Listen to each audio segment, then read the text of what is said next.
Hello दोस्तों, नमस्कार। मैं एचएन यादव एक बार फिर से आप सभी का समीक्षा एकेडमी अलीगढ़ के यूट्यूब चैनल पर तहे दिल से हार्दिक अभिनंदन स्वागत करता हूं। दोस्तों, उम्मीद करता हूं कि सभी लोग अच्छे होंगे। यदि आप हमारे यूट्यूब चैनल पर नए हैं और अभी तक आपने हमारे यूट्यूब चैनल को सब्सक्राइब नहीं किया है तो प्लीज़ चैनल को सब्सक्राइब कर लें और बेल आइकन को भी प्रेस कर लें ताकि हमारी आने वाली हर वीडियो की नोटिफिकेशन आप तक सबसे पहले पहुंचे और आप उसका लाभ ले सकें। दोस्तों, आज हम बात करेंगे सर्कुलेटरी सिस्टम के टॉपिक आरबीसी के बारे में, यानी कि लाल रक्त कणिकाओं के बारे में, जहां से अक्सर क्वेश्चंस पूछे जाते हैं। यहाँ से ब्लड ग्रुप के बारे में भी क्वेश्चन आते हैं कि जो आरबीसी है इस पर एंटीजन होते हैं या एंटीबॉडी होते हैं। इन सब की हम बात करेंगे। इसका आकार क्या होता है, इसकी आकृति क्या होती है, इसमें कौन कौन से कोशिकांग पाए जाते हैं और कौन से कोशिकांग नहीं पाए जाते, इसका निर्माण कहाँ होता है, या आरबीसी की संख्या बढ़ने पर क्या स्थिति होती है और आरबीसी की संख्या यदि बॉडी में कम हो जाती है तो फिर क्या होता है। तो दोस्तों, आ जाइए टॉपिक की तरफ।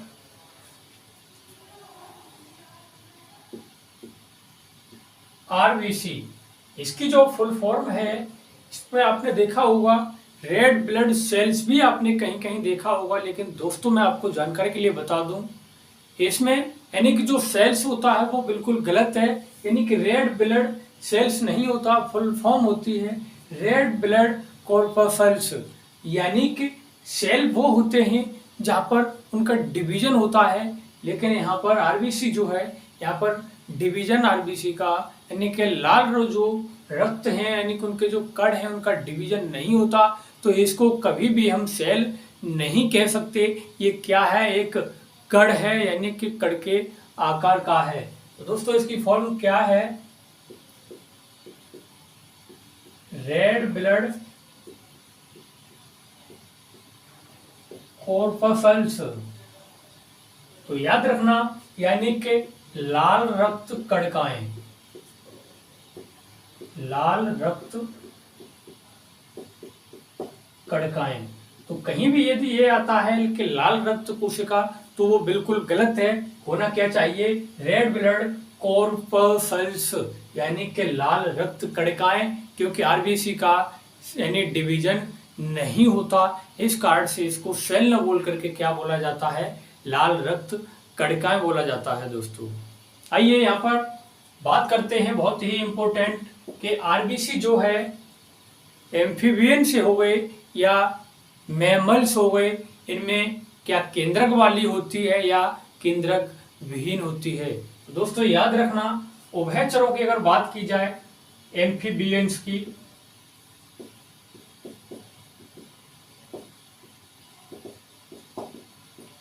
तो इनमें जो आरबीसी है वो केंद्रक सहित होती है।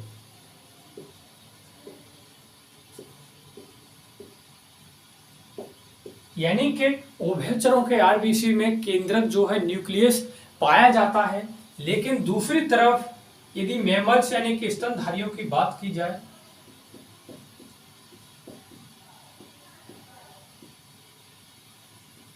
तो यहां पर जो आरबीसी है दोस्तों ये क्या होती है, केंद्रक विहीन होती है।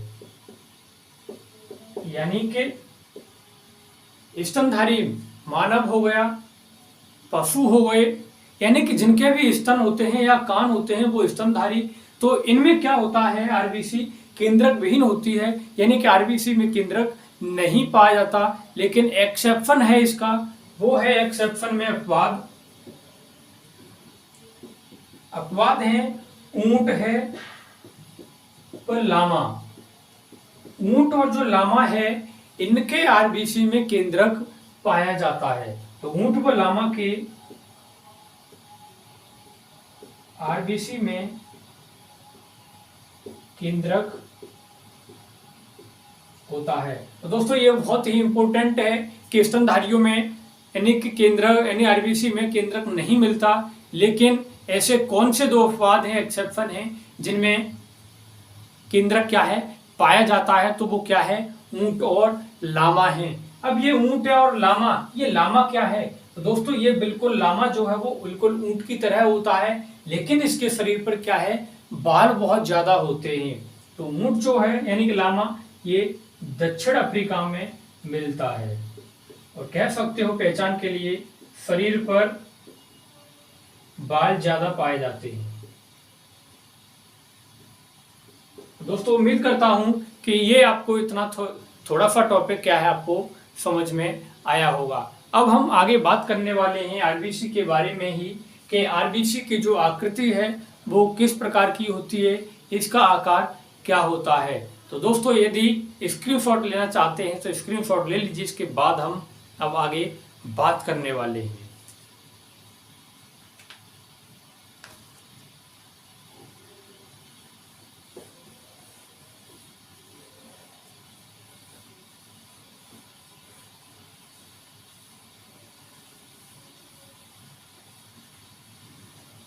देखिएगा यहां पर अब आरबीसी जो है,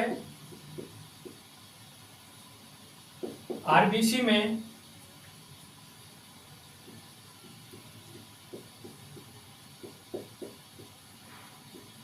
माइटोकॉन्ड्रिया, केंद्रक,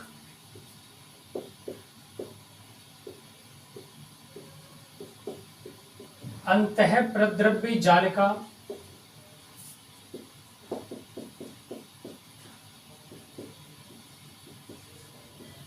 व गोल्जी काय जैसे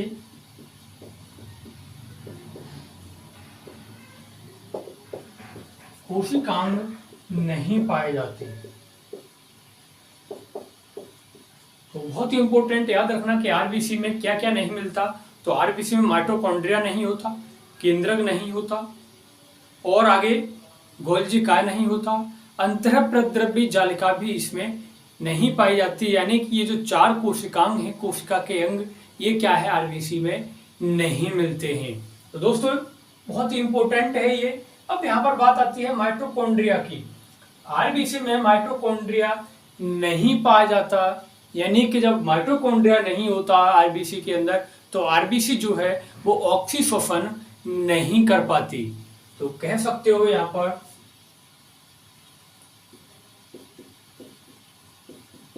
आरबीसी में माइटोकॉन्ड्रिया नहीं होता, इसलिए आरबीसी ऑक्सीशोषण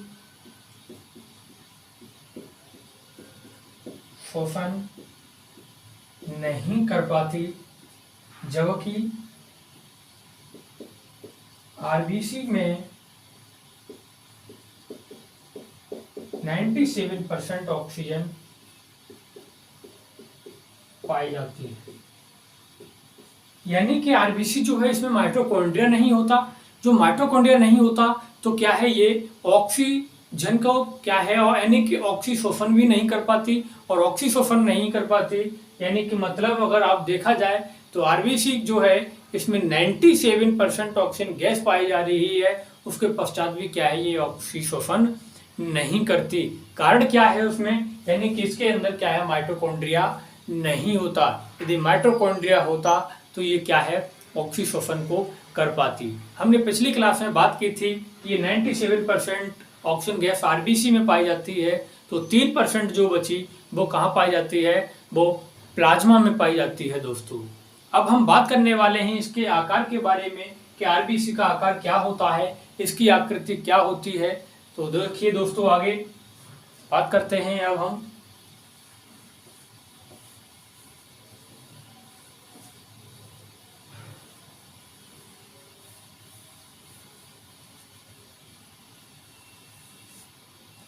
तो दोस्तों ये आपको पता ही होगा कि आरबीसी का जो आकार है वो इस तरीके का होता है, यानी कि बाइकॉनकेव, यानी कि द्विअवतलाकार।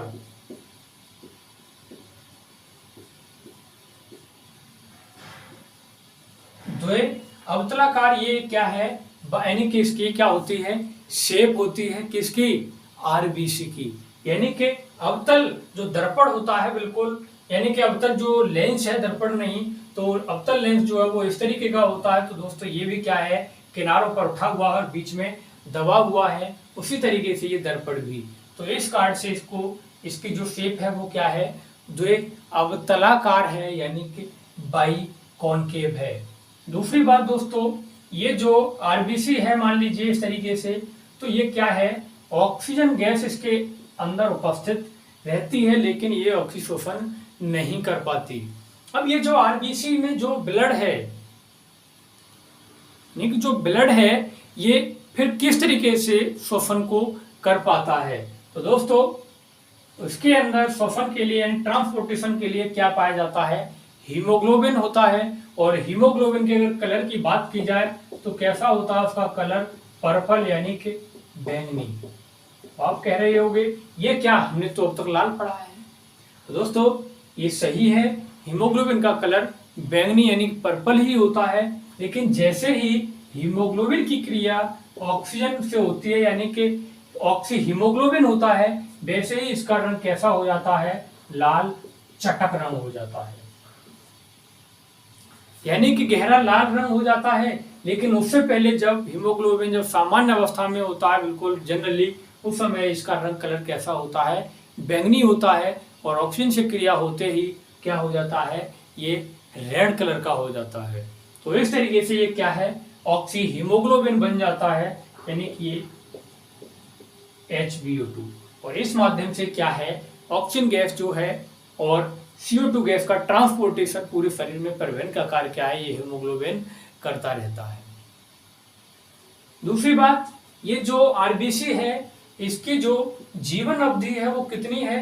तो दोस्तों इसकी जो जीवन अवधि है वो है 120 दिन। बहुत इंपॉर्टेंट, 120 दिन। और 120 दिन होते होते फिर क्या है, ये मरने लगती हैं। और मरने लगती हैं तो फिर ये कहाँ पर जमा हो जाती हैं, तो ये प्लीहा में जमा हो जाती हैं, इस प्लीन में, जिसे आरबीसी का कब्रिस्तान भी बोला जाता है। तो हम बात करेंगे आगे। इसके बाद अब हम देखते हैं कि जो आरबीसी है, इसकी जो काउंटिंग है, संख्या, वो पुरुषों में ज्यादा पाई जाती है या महिलाओं में।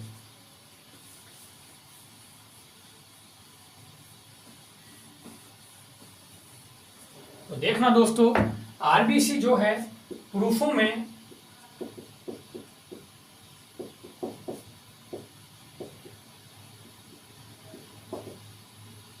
आरबीसी की संख्या 50 लाख प्रति ऑफ ब्लड, जबकि महिलाओं में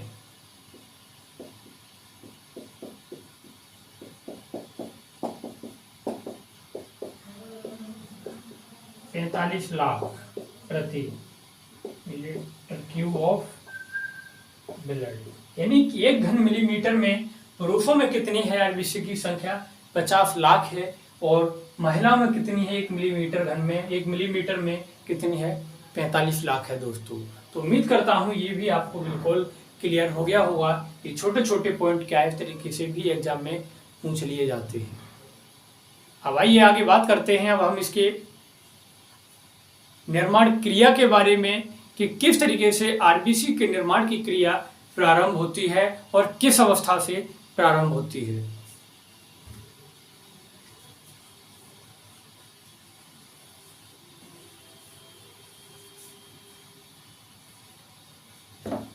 तो ये यॉर्क सैक एक स्टेट है।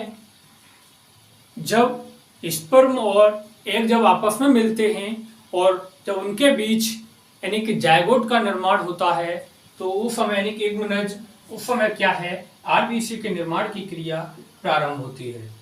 तो आरबीसी के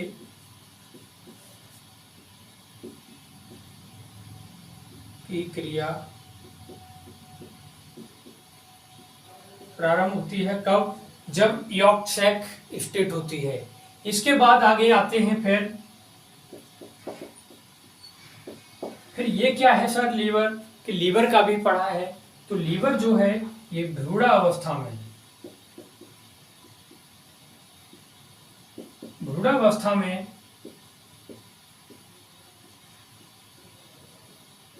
जब भ्रूण का निर्माण हो जाता है उस समय आरबीसी का जो निर्माण है वो कहाँ होता है, लीवर यानी कि यकृत में। और इसके पश्चात फिर आता है बोन मैरो।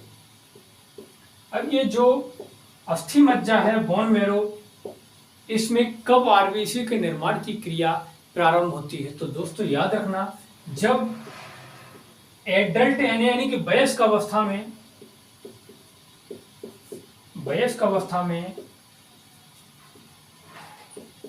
आरबीसी का निर्माण कहाँ होता है? तो अस्थि मज्जा में यानी कि बोन मैरो में होता है। जबकि भ्रूणावस्था जब होती है उस समय लीवर में होता है। और जब यौगचक होती है उस समय आरबीसी का निर्माण यानी कि जब जायगोट वगैरह जब बनते हैं उस समय आरबीसी का निर्माण यानी कि यौगचक बोला जाता है उसके लिए। तो दोस्तों ये बहुत इंपॉर्टेंट है कि गर्भावस्था में आरबीसी का निर्माण कहाँ होता है। तो याद रखना, यकृत या यहाँ पर कह सकते हो आप प्लीहा, दोनों ही बोल सकते हो, यकृत व प्लीहा में भी होता है। तो ऑप्शन ए का आएगा यकृत या प्लीहा, और दोनों ऑप्शन आते हैं तो ए और बी करके वहां पर क्या है, दोनों ऑप्शन को एक साथ करके देगा, जिसे क्या है आप कर सकते हो।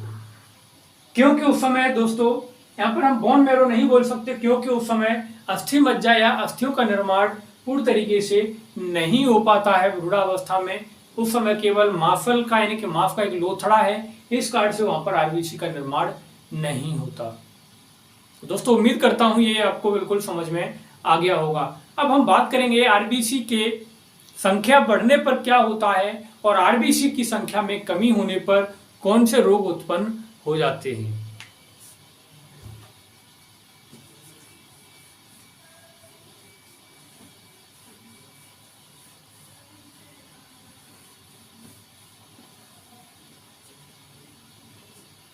देखिए दोस्तों, नंबर 1 पॉइंट,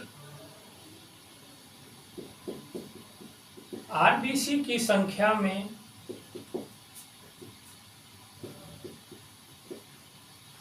क्या हो जाती है, कमी होने लगती है, सामान्य कमी। तो इसे क्या नाम दिया जाता है? तो इसे बोला जाता है एनीमिया यानी कि रक्ताल्पता। एनीमिया का मतलब यानी कि ब्लड की यहाँ पर क्या हो गई, कमी हो गई, यानी कि रक्ताल्पता अर्थात रक्त की मात्रा क्या हो गई, कम हो गई। ये खुद अर्थ दे रहा है, संधि विच्छेद आप कर सकते हो, रक्त प्लस अल्पता यानी कि रक्त का अल्प यानी कि कम होना। कारण क्या है इसका? तो कह सकते हो अत्यधिक रक्त स्रवण, यानी कि एक्सीडेंट वगैरह हो गया, चोट लग गई और जिससे बहुत अधिक मात्रा में क्या हो गया, ब्लड बहुत सारा बॉडी से बाहर निकल गया। तो जब ब्लड बाहर हो गया बॉडी से तो बॉडी में मात्रा कम हो गई, यानी कि एनीमिया रोग क्या है, हो सकता है। आगे मलेरिया, तो मलेरिया रोग में भी क्या है, एनीमिया हो जाता है। या विटामिन B6, विटामिन B12 या लोहा आदि की कमी होने पर भी क्या है, एनीमिया रोग क्या है, हमको घेर लेता है। तो याद रखना कि आरबीसी की संख्या में कमी होने पर रोग कौन सा, एनीमिया यानी कि रक्ताल्पता। कारण क्या है उसके, तो मलेरिया रोग होने पर एनीमिया हो सकता है, विटामिन B6 या विटामिन B12 या लोहे की कमी होने पर भी क्या है, एनीमिया रोग हो सकता है। या अत्यधिक रक्त का बह जाना, इससे भी क्या है, एनीमिया रोग दोस्तों हो सकता है। अब अगला पॉइंट जो है, यानी कि आरबीसी की संख्या में यदि वृद्धि हो जाती है तो फिर उसे क्या बोला जाएगा? तो आरबीसी की संख्या में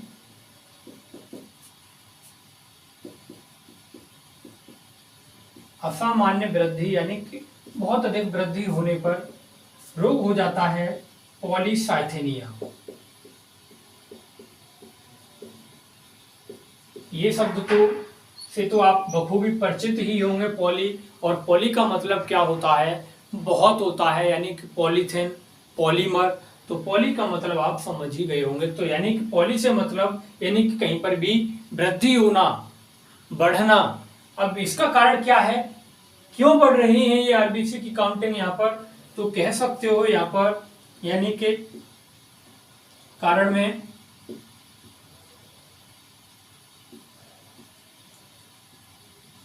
अत्यधिक देर तक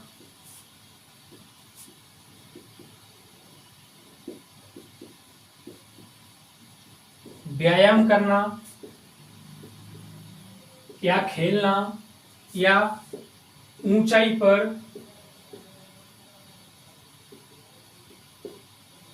चढ़ना, यानी कि आरबीसी की संख्या में एक साथ यदि वृद्धि हो रही है तो इसे क्या बोला जाता है, पॉलीसाइथेनिया।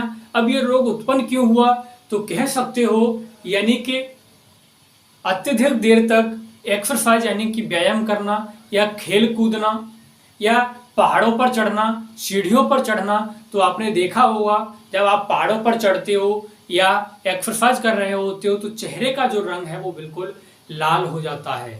लाल का यानी कि लाल क्या हुआ, तो मतलब सीधा सामने आपके आ गया, यानी कि हमें एक मात्रा में, सही मात्रा में ऑक्सीजन गैस चाहिए थी जब हम व्यायाम कर रहे थे या कोई भी काम कर रहे थे या पहाड़ों पर चढ़ रहे थे, लेकिन उसके एवज में जितना हम वर्कआउट कर रहे थे उसके एवज में हमें सुचारू रूप से सही मात्रा में ऑक्सीजन गैस की आपूर्ति नहीं हो पा रही थी। जब ऑक्सीजन गैस की आपूर्ति नहीं हो पा रही तो क्या हुआ, यानी कि आरबीसी की काउंटिंग बढ़ गई, और जब आरबीसी की संख्या बढ़ी तो हमारा चेहरा या पूरी बॉडी हमारी क्या हो गई, लाल पड़ने लगी।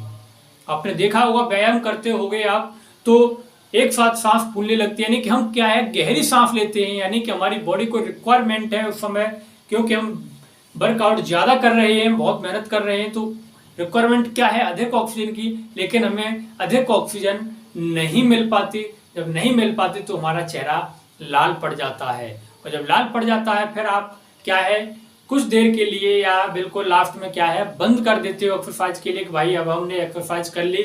उसको कुछ समय के पश्चात आप देखते होगे कि जो चेहरा लाल पड़ गया था बॉडी, अब वो क्या है, धीरे धीरे उसी सामान्य अवस्था में आने की कोशिश करने लगती है। मतलब अब हम वर्कआउट नहीं कर रहे तो हमें अब क्या है, इतनी ऑक्सीजन की ज्यादा जरूरत नहीं है, तो आरबीसी की संख्या भी क्या होने लगती है, कम होने लगती है। तो अत्यधिक ऊंचाई पर या पहाड़ों पर चढ़ने पर भी क्या है, आरबीसी की संख्या में वृद्धि हो जाती है दोस्तों। तो उम्मीद करता हूं कि ये आपको समझ में आ गया होगा कि यदि आरबीसी की संख्या में वृद्धि होती है तो उसे क्या कहेंगे, और आरबीसी की संख्या में कमी होती है तो उसे क्या रोग होता है, और इसके कारण भी आपको बखूबी पता चल गए अब, और आप क्या है, बता सकते हो, कोई भी डाउट नहीं होगा। यदि कोई भी डाउट है दोस्तों तो आप कमेंट बॉक्स में लिख सकते हो, जिसका आंसर मैं आपको अगली क्लास में दे दूंगा। अब दोस्तों हम बात करते हैं आरबीसी के बारे में आगे, कि इसकी जीवन अवधि के बारे में। आरबीसी का निर्माण जो है, यानी कि आरबीसी का निर्माण होने अत्यधिक, जब आरबीसी जब हमारे बॉडी में बन जाती है तो ये स्टोर कहाँ होती है, या आरबीसी मृत होने के पश्चात कहाँ चली जाती है, या किस स्थान पर जाकर के आरबीसी का क्या है, विनाश हो जाता है। तो दोस्तों आइए आगे।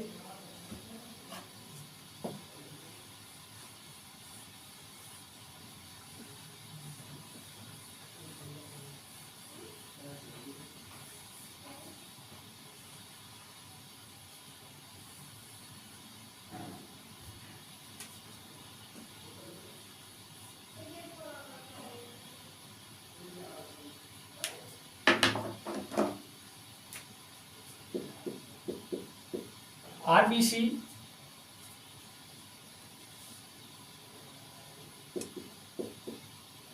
आरबीसी का विनाश पिलिया यानी कि स्प्लीन में होता है। इसकी जो जीवन अवधि है वो कितनी है दोस्तों, 120 दिन है, और 120 दिन के बाद ये क्या है, मरने लगती है, और मरने लगती है तो फिर ये कहाँ जाके मरती है, कहाँ विनाश होता है, तो प्लीहा यानी कि स्प्लीन में होता है। इस कार्ड से प्लीहा या स्प्लीन को आरबीसी का शमशान या आरबीसी का कब्रिस्तान भी क्या है, इसे बोला जाता है। तो आरबीसी का कब्रिस्तान। दूसरी बात हमने अभी बात की थी कुछ समय पहले कि आरबीसी में की संख्या में यानी कि अत्यधिक वृद्धि होने पर इसे पॉलीसाइथेनिया, जिससे बॉडी क्या है, हमारी लाल पड़ जाती है, चेहरा लाल पड़ जाता है, क्योंकि ऑक्सीजन गैस की हमें सुचारू रूप से आपूर्ति नहीं हो पा रही। अब अत्यधिक आरबीसी तो बन गई, अब ये जाकर के कहाँ स्टोर होती है? तो दोस्तों याद रखना कि अत्यधिक आरबीसी का यानी कि आरबीसी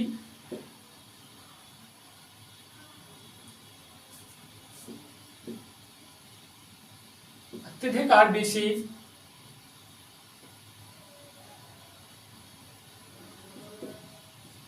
प्लीहा में जाकर स्टोर हो जाती है और जरूरत पड़ने पर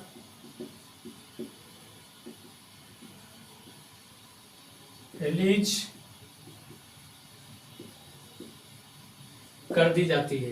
तो दोस्तों जब अत्यधिक आरबीसी का हमारी बॉडी के अंदर निर्माण हो जाता है तो ये फिर कहाँ जाकर स्टोर हो जाती है संचित? तो प्लीहा में जाकर ही, स्प्लीन में जाकर ही स्टोर हो जाती है और जब हमें जरूरत होती है ये क्या है, अपने आप से यानी क्या है, एक्सीडेंटली रिलीज कर देता है। तो दोस्तों इस कार्ड से प्लीहा जो है इसे आरबीसी का ब्लड बैंक भी कहा जाता है। आरबीसी का ब्लड बैंक।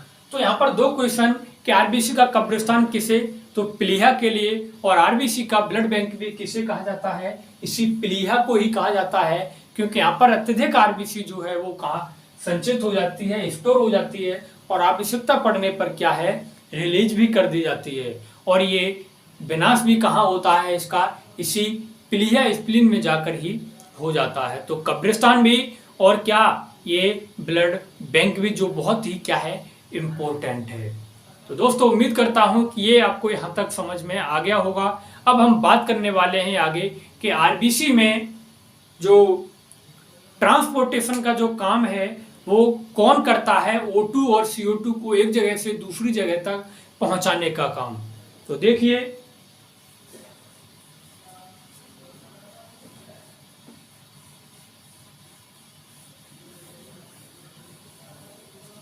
तो दोस्तों आरबीसी में आपको पता ही होगा क्या पाया जाता है,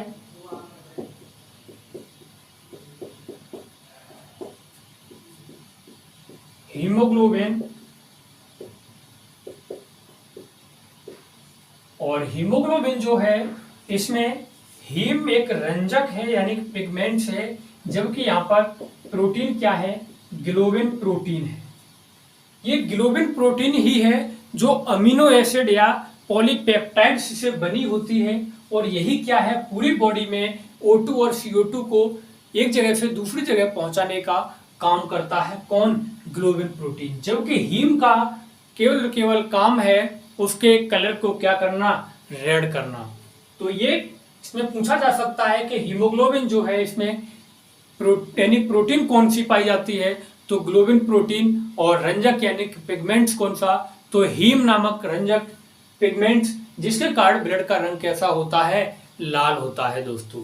तो गहराई से यानी कि वैसे सिंपली तौर पर तो ब्लड का रंग हीमोग्लोबिन के कारण लाल होता है और गहराई में जाए तो हीम नामक रंजक के कारण ब्लड का रंग क्या है, लाल होता है। और ट्रांसपोर्टेशन का काम कौन कराता है, ये ग्लोबिन कराता है। तो दोस्तों ये भी आपको बिल्कुल समझ में आ गया होगा कि प्रोटीन कौन सी, तो ग्लोबिन प्रोटीन। अब बात करते हैं कि ये आरबीसी जो है इसका कार्य क्या है। तो आरबीसी में ही तो ये सब कुछ पाया जा रहा है, तो कह सकते हो कि जो ट्रांसपोर्टेशन यानी कि परिवहन करने का जो डिपार्टमेंट है वो किसके पास है, तो वो आरबीसी के पास ही है। इसीलिए इसे परिवहन करने का डिपार्टमेंट के नाम से भी क्या है, बोला जाता है। यानी कि O2 को पूरे शरीर में एक एक सेल्स टिश्यू तक पहुंचाना और CO2 को यानी पूरी बॉडी से कहाँ लाना, फेफड़ों के पास लाना, और फेफड़े फिर क्या है, बाद में से रिलीज कर देते हैं बॉडी से बाहर। तो देखिए आरबीसी के कार्यों की बात कर लेते हैं हम। आरबीसी के कार्य तो कह सकते हो O2 व CO2 को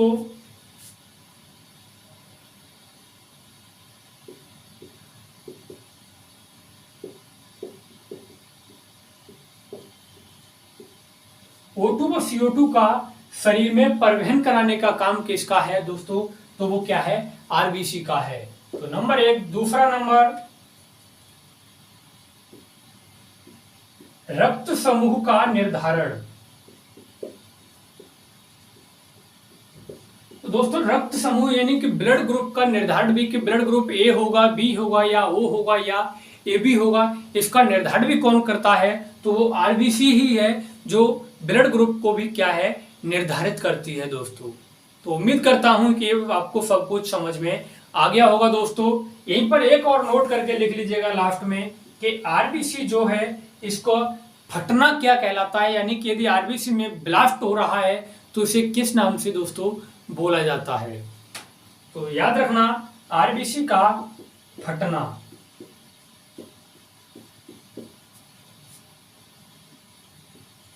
इरिथ्रो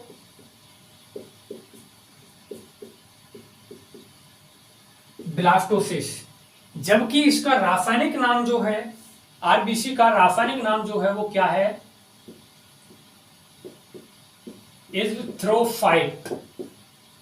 तो आरबीसी यानी कि रेड ब्लड कॉर्पस्कल्स यानी कि लाल रक्त कणिकाएं, और इसके केमिकल नेम की बात की जाती है कि इसका रासायनिक नाम क्या है?